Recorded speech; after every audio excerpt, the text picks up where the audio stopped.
That's keeping people engaged when you're trying to explain something. It's a challenge. Yeah, it really is. For sure. Whether you're teaching a class or just trying to tell your friend about this really cool new thing you learn. Right. Like, how do you actually make sure people are listening and absorbing the information? Absolutely. And that's where this idea of stimulus variation comes in, which is what we're looking at today. Yeah. Fascinating stuff. Yeah, it comes from the world of teaching.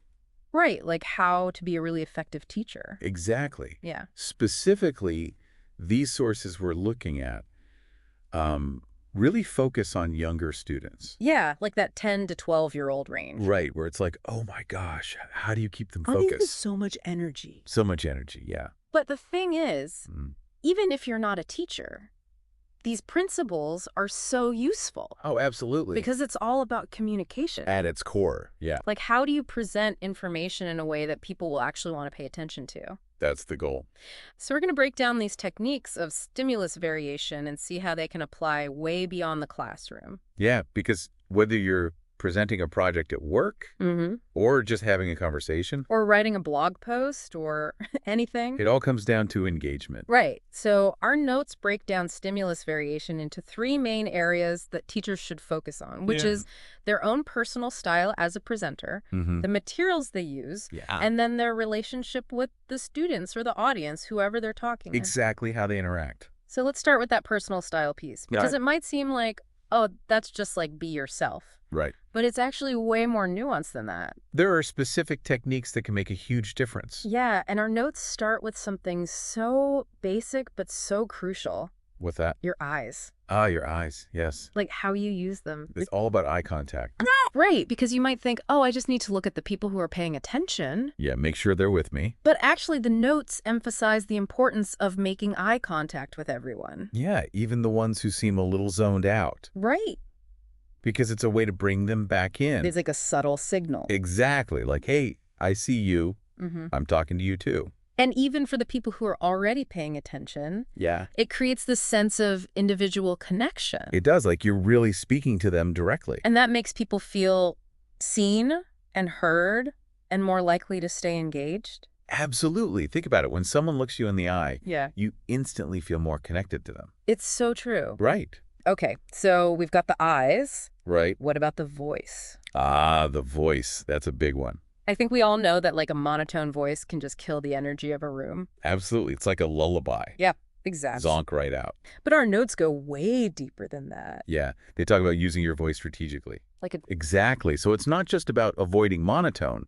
It's about actively varying your tone. So like going from serious to playful, Right. Or from like a softer tone to a more commanding one. to emphasize a certain point. Exactly. What else did the notes say about using your voice? Well, they talk about the importance of volume too. Okay, so like getting louder for emphasis or quieter to create a sense of intimacy or suspense. Exactly. Interesting. And what about pacing? Pacing is huge too. Yeah, because sometimes you got to speed up to build excitement, Yes, and sometimes you got to slow down, to let things sink in. right, for clarity. So it's like you're playing an instrument almost It really is. with your voice. Like a musical instrument. Yeah, you're using all these different techniques to keep people's attention. And you know what else is interesting? What's that? Pauses. Pauses. Oh, yeah. The notes talk about how powerful pauses can be. Yeah, because sometimes silence can speak volumes.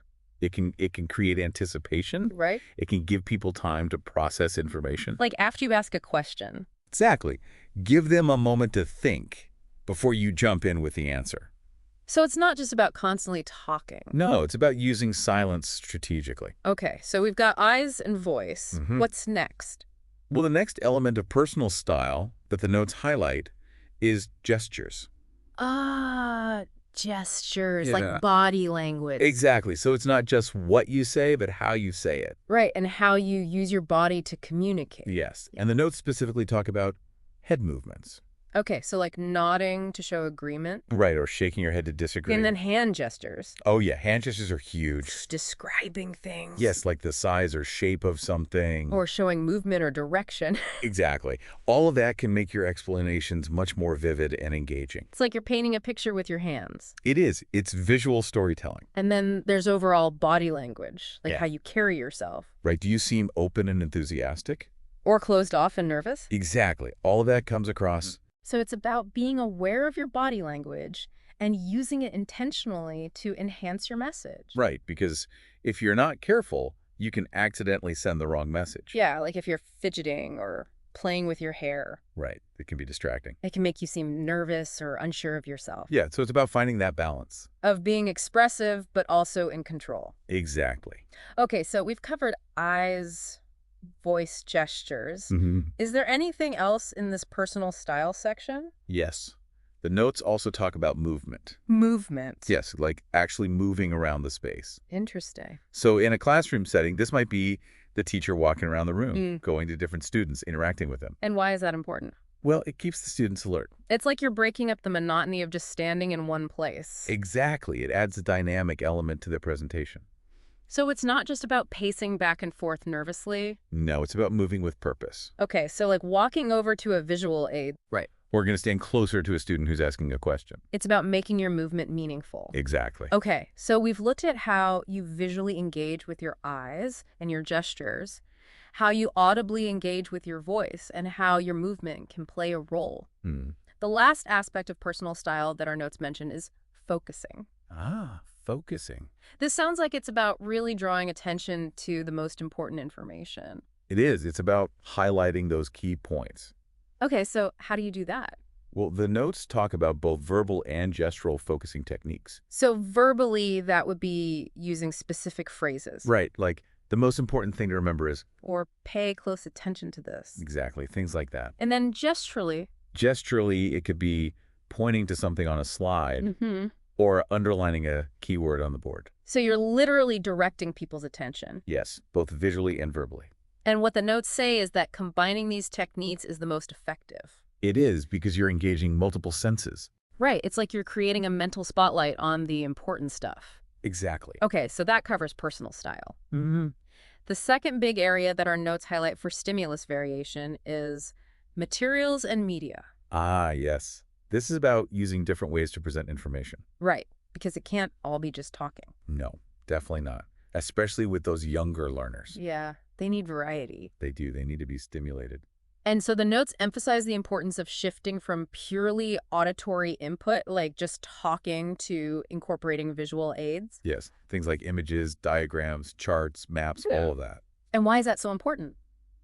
Well, it engages a different sense. Right, instead of just hearing it, you're also seeing it. Exactly. And that makes the information more memorable. It's like you're creating multiple pathways for the information to reach the brain. Exactly. And it's not just about visuals either. Oh, what else is there? The notes also talk about tactile engagement. Tactile, so like touch. Yes, letting people actually handle objects or models. So it's like a hands-on learning experience. Exactly. And that can be incredibly powerful. Because you're not just passively observing. Right. You're actively interacting with the information. And the notes even mention the potential for involving other senses, like taste and smell. Yeah. When appropriate, of course. Right, like if you're teaching about different foods or plants. Exactly. So the key takeaway here is that the more senses you can thoughtfully engage, the more likely you are to keep people's attention and help them learn. Absolutely. It's about creating a multi-sensory learning experience. That's the goal.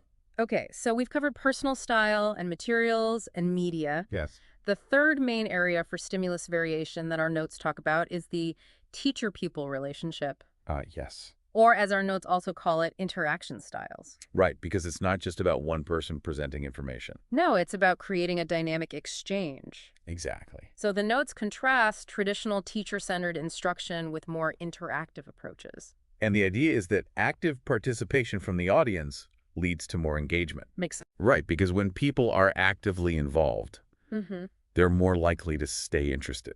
So what are some of these different interaction styles? Well, the first one that the notes mention is teacher group interaction. Okay, so that's like when the teacher asks a question to the whole class? Yes, and encourages responses from different students. So it's not just about one person answering? No, it's about getting everyone thinking and participating. And that keeps everyone on their toes. Exactly, because you never know when you might be called on. Right, it's like a little bit of healthy pressure. And it also creates a sense of collective learning. Like everyone's in it together. Exactly. Okay, what's the next interaction style? The next one is teacher-pupil-teacher interaction.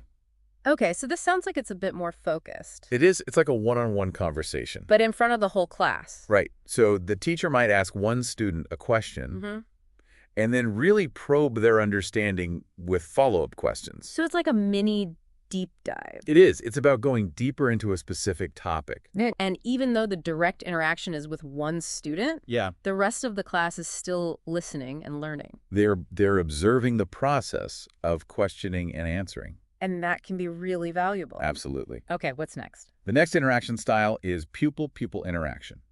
So this is where the students talk to each other. Yes. The teacher might pose a question or a task and then have the students discuss it in pairs or small groups. So it's like peer-to-peer learning. Exactly. And what's the benefit of that? Well, it encourages collaboration. Right. It develops communication skills. And it allows students to learn from each other. Exactly, because everyone has a different perspective. And sometimes it's easier to learn from someone who's closer to your own level. Absolutely. Okay, so those are the three main interaction styles that involve just talking. Right. The last two involve physical objects. Yes. Teacher-object interaction Yeah. and pupil-object interaction. So what's the difference? Well, in teacher-object interaction, the teacher is using a physical object to illustrate a concept or demonstrate a process. So it's like a show and tell? It can be. Or a science experiment. Right, or a model of something. So it's about giving the students a concrete visual representation of what you're talking about. Exactly, because sometimes it's easier to understand something when you can see it and touch it. Right, it makes it more real. And then in pupil-object interaction, the students themselves get to handle and manipulate the objects. So it's like a hands-on learning experience. Exactly. And that can be really engaging. It can, because it takes the learning beyond just listening and watching. Right, you're actively doing something. Exactly. Okay, so those are the 5 main interaction styles that our notes describe. And they all seem really valuable. They're all about creating a more dynamic and engaging learning environment. Right, and moving away from that traditional model of just the teacher talking at the student. Exactly. And our notes also specifically mention encouraging pupil, verbal, and physical activity. Yes. This is about making sure that the students are actively participating in the learning process. Right, because just listening isn't enough. No, it's not. So what are some ways to encourage this active participation? Well, the notes suggest things like having students take notes or create visual summaries, having them come up to the board to write or draw ideas, having them physically examine materials, Right. and even having them participate in role-playing or dramatizations. Oh, that's interesting. Yeah, that can be really fun and effective. Because it takes the learning beyond just the theoretical. Right, you're actually embodying the concepts. And that can make a big difference in terms of understanding and retention. It can create lasting memories. Okay, so we've covered all these different elements of stimulus variation. Do our notes offer any specific advice on how to use these techniques effectively? They do. They have a few key suggestions. What are they? Well, first, they caution against overdoing it. Okay, so like don't be moving around constantly or using gestures for every single word. Exactly, because too much of a good thing can be distracting. Right. It's about finding that sweet spot. Yes. What else do the notes say? Well, they also emphasize the importance of varying your voice. Right. We talked about that. Yes, but it's worth repeating. Because it's so crucial. It is. Yeah. What else? They also recommend using a pointer when you're using visual aids. Ah, that's a good tip. Yeah, because it helps to focus people's attention. Right. You're literally pointing out what's important. Exactly. Okay. Any other suggestions? Yes, they recommend actively seeking to involve more individuals in discussions. Okay, so don't just call on the same few students or participants. Right, trying to get everyone involved. And they suggest using the blackboard or whiteboard as a way to engage even those who might be less vocal? Yes, because sometimes it's easier to write something down than to say it out loud. Especially for shy students. And lastly, the notes highlight the importance of using pauses effectively, like we talked about earlier. Yeah.